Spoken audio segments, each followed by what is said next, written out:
Dot Solutions. Add-on desires. Hello viewers, welcome to Dot Solution Daily Current Affairs. I am Lokesh Pengonda.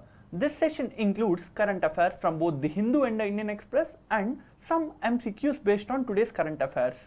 We'll begin with our first article where it is stated that the Union Cabinet has extended the Agriculture Infrastructure Fund loans to the APMCs. So, we'll see about the Agriculture Infrastructure Funds. So, what is this Agriculture Infrastructure Funds? In the year 2020, the Indian Cabinet has brought out this Central Sector Scheme. You often hear two schemes. One is the Central Sector Scheme, the other is the Centrally Sponsored Scheme. So, what is the difference between this Centrally Sponsored Scheme and the Central Sector Scheme? When you hear the word centrally sponsored, it means that the union government will pay a small amount or a particular percentage of the amount that is required to fund this scheme. Whereas, if you hear the word Central Sector Scheme, then it means that the entire amount that is needed to fund this scheme would be provided by the union government. So, when I say that the Agriculture Infrastructure Fund is a central sector scheme, we mean that this scheme is totally funded by the union government. Now, we will see the aim of this scheme. The aim of this scheme is to provide medium to long-term loans. So, why are these loans provided and who would be the beneficiaries of this loan? These loans would be provided to cooperative sectors, would be provided to self-help groups, would be provided to entrepreneurs, but they all have to be related to the agriculture. So, those cooperative societies, those self-help groups and those entrepreneurs that are working in the agriculture sector would be given these medium to long-term loans. And what is the aim? To provide these loans to all these mentioned people and sectors. The objective of this is to improve the post-harvest infrastructure. The objective is to improve the post-harvest infrastructure. So, what do you mean by the post-harvest infrastructure and why do we need post-harvest infrastructure? Post-harvest infrastructure is nothing but the silos, the warehousing, the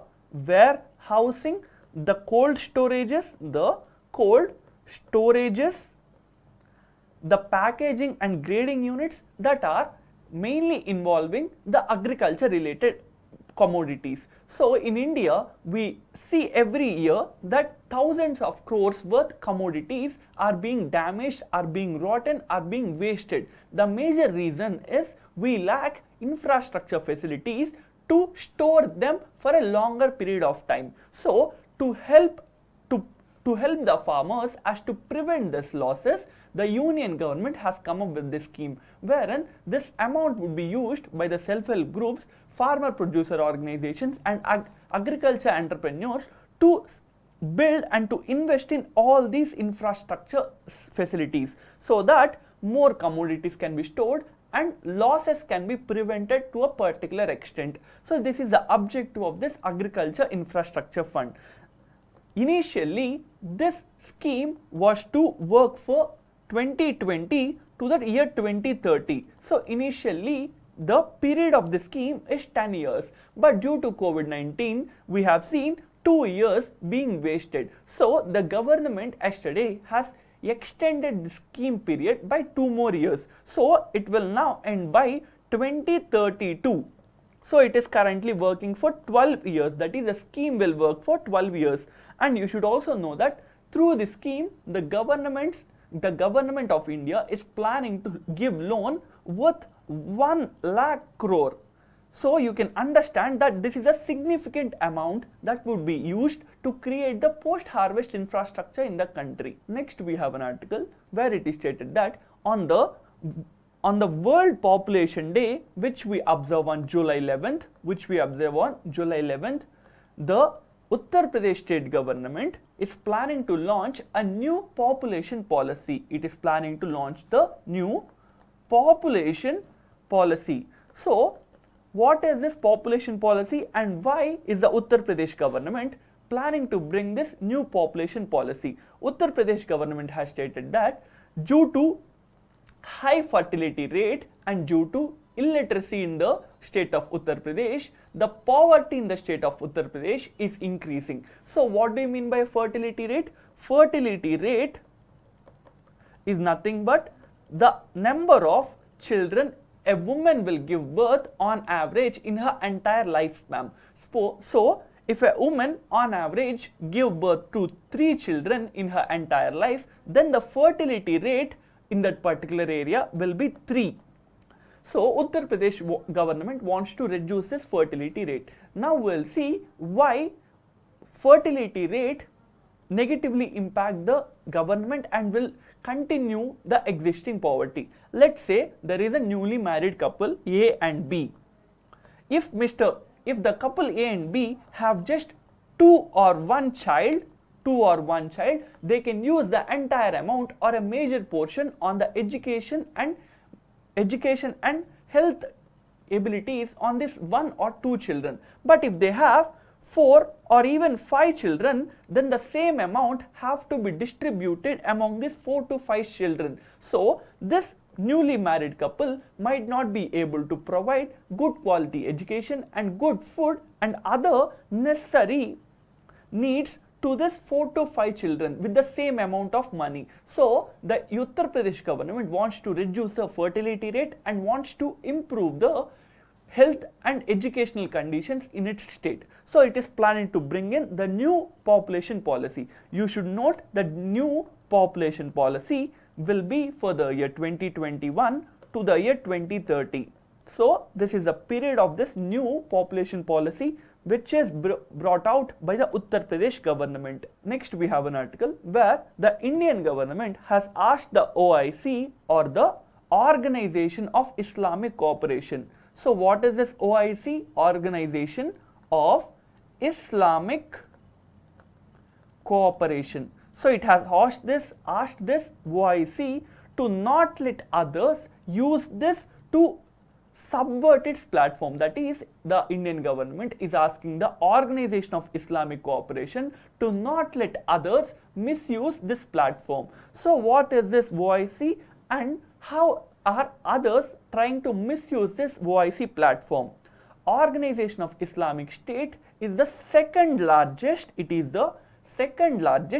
intergovernmental organization. So, what is the first largest intergovernmental organization? It is the United Nations, whereas the second largest intergovernmental organization is the OIC. It has 57 member countries and it is headquartered at Jeddah. Jeddah is a city in the Saudi Arabia. It is a city in the Saudi Arabia. So, what is the objective of establishing this intergovernmental organization called the Organization of Islamic Cooperation? From the name, you can understand that it is an organization mainly for Islamic countries. So, it is true that this is an organization for countries which have majority population of Islam, and we have countries such as Turkey, we have countries such as Malaysia, Indonesia, Pakistan and many West Asian countries being members of this organization. But what we need to understand is that the government is asking this OIC to not let others misuse this platform. So, how are others, that is other countries, misusing this platform? From the last few years, we have the country of Pakistan and the Turkey raising concerns regarding the people living in the Jammu and Kashmir region. We have the Jammu and Kashmir region in the country, and there are several terrorist organizations who are trying to create law and order problems in the Jammu and Kashmir region. So, the government have to bring them down and And during some of these operations, there might be some human rights violations that may be taking place in the Jammu and Kashmir region. Pakistan and Turkey are repeatedly raising concerns of human rights violations done by Indian government in this particular region. And Indian government has been asking this OIC to not let these Pakistan, Turkey and other countries bring bad name and bring disrepute to the Indian establishment. This is with respect to the OIC and the problem India is facing with this. Next, we have an article where it is stated that states can use the CSC infrastructure for vaccinations tests. So what is this CSC? CSC stands for Common Service Centers. CSC stands for Common Service Centers. So what are these Common Service Centers? The Ministry of Electronics and Information Technology has established it. It is an important part of Digital India program. It is an important part of Digital India program. These common service centers provide numerous digital related services to people mainly living in the rural areas. So for example, if we take the vaccination issue, we have been seeing how people who does not have electronic mobiles, who does not have data, who does not know how to use this smartphones and computers are not able to register themselves in the CoWIN portal.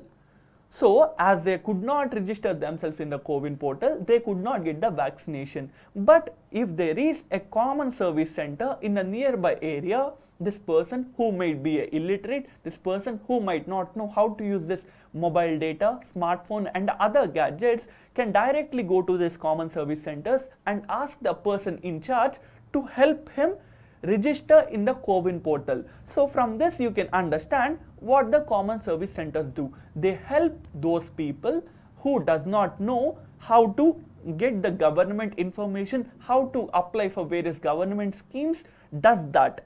So you can use the common service centers to apply for various government schemes. You can get various types of certificates downloaded and duly signed by these in charges of the common service centers. And you should also know that by the year 2020, more than 3 lakh common service centers has been established in the rural side of India mainly. Next, we have an article where it is mainly talking about the appointment of Supreme Court judges and the working of the Supreme Court judges. So, we'll see some important provisions regarding the Supreme Court judges. Supreme Court judges are appointed by the President of the country. So you should note that they are appointed by the President of the country. The current strength of Supreme Court judges is 34. That means 33 judges and 1 Chief Justice of the country. Just 2 years ago, its strength was just 31. That means the strength of Supreme Court has been increased from 31 to 34, and they are mainly appointed by the President of the country. Now we'll see what is the tenure or what is their age of retirement. The Constitution of the country has stated that the Supreme Court judges have to retire when they complete 65 years of age. 65 years of age, whereas the High Court judges have to retire when they complete just 62 years of age. So you can understand that a judge of Supreme Court can work till 65 years, whereas a judge of High Court can only work till 62 years.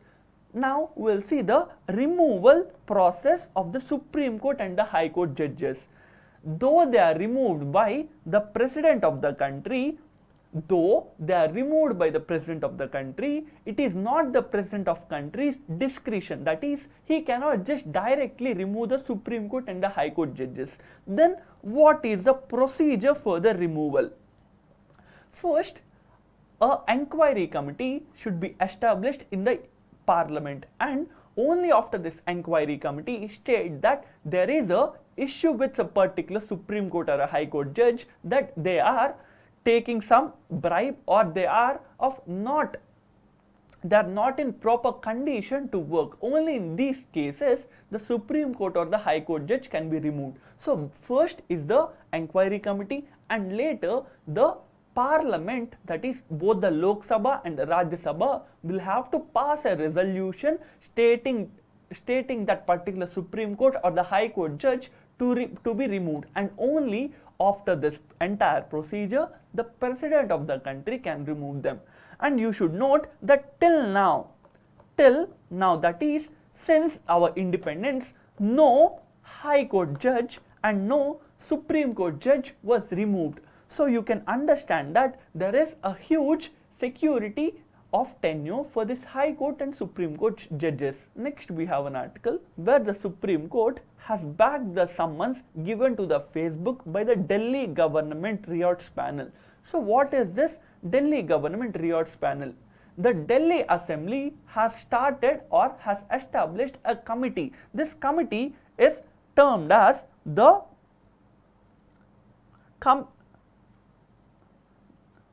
Peace and Harmony Committee. This committee is titled as Peace and Harmony Committee. This committee was established after the Delhi riots. In the last year, that is in the 2020, just before the Delhi Assembly elections, we have seen riots in Delhi, and in these riots more than 50 people has lost their lives. The Delhi government and the Delhi Assembly is of the view that the Facebook and other social media platforms have also negatively affected this harmony and peace. That is, they have promoted enmity, they have promoted occurrence of riots in the Delhi. So the Delhi's committee called as the Peace and Harmony Committee has summoned the Facebook officials, and they are requesting the data relating to the Delhi riots. And the Supreme Court has stated that yes, Delhi committee titled the Peace and Harmony Committee has power to summon the Facebook officials to inquire into the Delhi riots. So this is with respect to the committee established by the Delhi government. Next we'll start with our practice MCQs. First question, Basel norms are they related to environment, are they related to banking, cryptocurrency, or the law and order? They are relating to banking. So what are these Basel norms? There is a committee called as Basel Committee on Banking Supervision,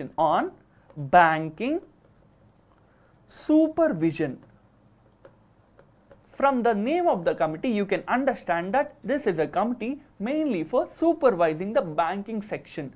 This is a committee in the Basel. This is a committee based in the Basel, and it has till now provided 3 set of guidelines. These guidelines have to be followed by banks in the entire world so that it can strengthen the banking sector. So if you hear the word Basel norms or Basel Accords, you should understand that these norms or provisions are relating to the banking sector so as to strengthen this sector. Our next question, Peace and Harmony Committee, which is recently seen in the news, is probing. That is, it is inquiring or probing what? Is it probing the Jammu and Kashmir violence? Is it probing the border conflict with China? Is it probing the Delhi riots? Is it probing the post-poll violence in the West Bengal? The answer is the Delhi riots. So the Delhi government has brought out this Peace and Harmony Committee to probe the 2021's Delhi riots. Next question, the Union Minister of Agriculture and Farmers Welfare is it Mr. Narendra Singh Tomar? Is it Mr. Jyotiraditya M. Scindia? Is it Mr. Sarbananda Sonowal? Is it Mr. Ashwini Vaishnaw? The answer is A. It is Mr. Narendra Singh Tomar. So what about the other persons? Jyotiraditya M. Scindia has been appointed as the Union Minister of Civil Aviation. Whereas Mr. Sarbananda Sonowal, who is the ex-Chief Minister of Assam, has been appointed as the Union Minister of Ports and Shipping. Mr. Ashwini Vaishnaw has been made the Union Minister for Railways, for the Information Technology and Communication. So he is given in charge of 3 ministries. It is Mr. Ashwini Vaishnav who is Minister of all these ministries. The retirement age of High Court judges is it 60, is it 62, is it 65 or is it 70? The answer is 62 because we are talking about the retirement age of High Court judges. Whereas if we have the question talking about the retirement age of Supreme Court judges, it will be 65. Next question. Under which article of the Indian Constitution Parliament can create or abolish the Legislative Council of a particular state? It is Article 169. Recently we have seen how the West Bengal government or the West Bengal Assembly have passed a resolution asking the Parliament to create a Legislative Council for that particular state. So it is Article number 169. And with this we have come to the end of this session. Inform about ADOT's initiative to your other aspirant friends. You can visit our website to attempt more mock tests based on the current affairs. Thank you for watching. Add-on solutions. Add-on desires.